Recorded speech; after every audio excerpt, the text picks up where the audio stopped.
বন্ধু, উদারতা কাকে বলে জানিস? এই যে আজকে তোকে আমি 5 টাকার চা খাওয়ালাম, এটা কিন্তু আমি কাউকে বলিনি। তুই একবার ভেবে দেখেছিস? এবার সালামিন আছে, আমি তোকে একবার বলিনি যে আমি ওকে 5 টাকার চা খাইয়েছি। বলছে তানজিল আছে, আমি তোকেও একবার বলিনি যে আমি ওকে 5 টাকার চা খাইয়েছি। বলেছি একবার? একবার বলি। এটাকেই বলে উদার। আর মানবতা কাকে বলে জানিস?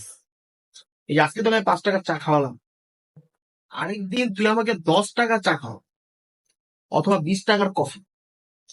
এটাকেই বলে মানবতা। বন্ধুকে আমি খাওয়ানোর পর বন্ধু, উদারতা কাকে বলে জানিস? এই যে আজকে তুই আমাকে গ্রিল খাওয়ালি, তা আরেকদিন আমার কাছ থেকে তুই খাবি, এই আশা তোর মাথা থেকে ঝেড়ে ফেলতে হবে। তাহলেই উদারতার পরিচয় পাওয়া যাবে। তুই আজকে আমাকে খাওয়ালি, আরেকদিন তোকে আমি খাওয়াবো, এই আশা করলে এটাকে উদারতা বলে। আর মানবতা কাকে বলে জানিস? এই যে তুই আমাকে খাওয়ালি, এখন বাসায় যাওয়ার ভাড়াটাও দিয়ে দিবি, এটাকে বলে মানবতা।